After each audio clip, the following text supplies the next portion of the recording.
சிறைச்சாலை வழக்கு உச்சநீதிமன்றத்தில் ஸ்டெர்லைட் ஆலை தொடுத்த வழக்கு தள்ளுபடி செய்யப்பட்டு தேசிய பசுமை தீர்ப்பாயத்தின் தலைமை அமர்வு கொடுத்த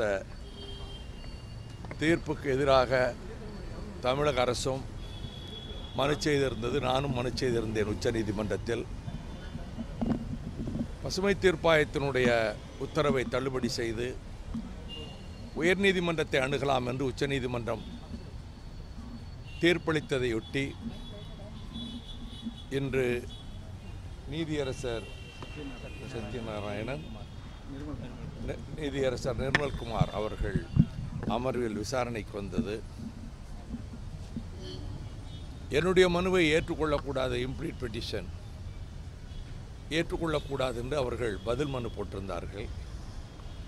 அதில் அரசியலுக்காக நான் இந்த வழக்கிலே மனு செய்திருக்கிறேன் என்பதை நான் கடுமையாக மறுத்தேன். பொதுமக்கள் நலனுக்காக, சுற்றுச்சூழலை காப்பதற்காக தொடக்கத்திலிருந்து 23 ஆண்டுகளாக போராடி வருகிறேன். நான் தொடுத்த வழக்கின் மீதுதான் 2010ஆம் ஆண்டு செப்டம்பர் 28இல் ஸ்டெர்லைட் ஆலை மூடப்பட்டு அதற்கு மேல் உச்சநீதிமன்றத்திற்கு ஸ்டெர்லைட் மேல்முறையீடு செய்து அதில் அத்தனை அமர்வுகளில் நான் அமர்ந்திருந்தேன். ஆனால் அவர்கள் அதில் நான் ரிட் பெட்டிஷனர் என்பதையே மறைத்து அவர்களுடைய பிரமாண வாக்குமூலம் தாக்கல் செய்திருந்தார்கள். அதைத்தான் எடுத்து காட்டினேன். சுப்ரீம் கோர்ட் ஜட்ஜு 2 ஜட்ஜிகளும், பட்நாயக்கும் கோகலே 2 நீதியரசர்களும் 2013 ஏப்ரல் 2ஆம் தேதி கொடுத்த தீர்ப்பில் என்னை ரிட் பெட்டிஷனரையும் பாராட்டுறேன், இன்டர்வியூனரையும் பாராட்டுறேன்னு தான் சொல்லியிருக்காங்க. அதையே மறைச்சி தவறான தகவலை கொடுத்துருந்தாங்க. அதனால் நான் தொடக்கத்திலிருந்து ஒவ்வொரு 3 சுற்று நடந்திருக்கு.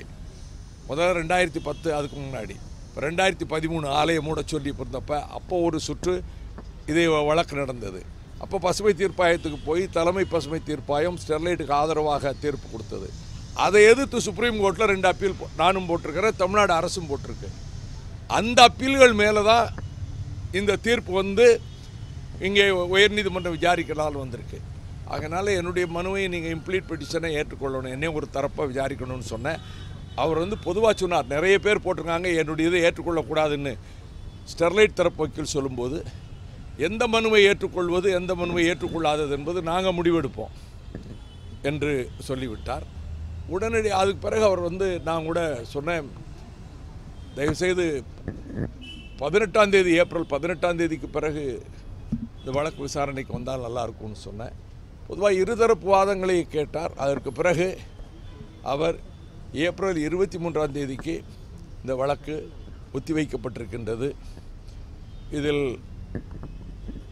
இந்த ஸ்டெர்லைட் வழக்கில் எங்களுக்கு ஆயிரக்கணக்கான கோடிகள் தினமும் நஷ்டமாகிறது என்று சொல்லிவிட்டு ஆயிரக்கணக்கான தொழிலாளர்கள் வேலையில்லாமல் இருக்கிறார்கள் என்று ஸ்டெர்லைட் தரப்பு வழக்கறிஞர் அவர்கள் சொன்னார்கள்.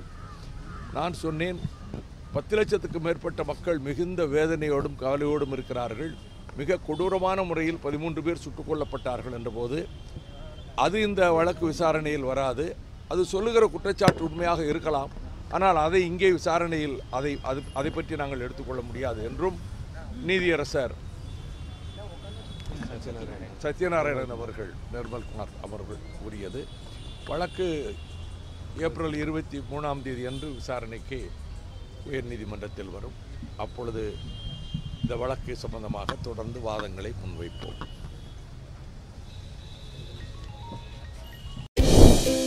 தொடர்ந்து இது போல வீடியோஸ் பார்க்குறதுக்கு கீழே இருக்க சப்ஸ்கிரைப் பட்டனை கிளிக் பண்ணுங்கள்.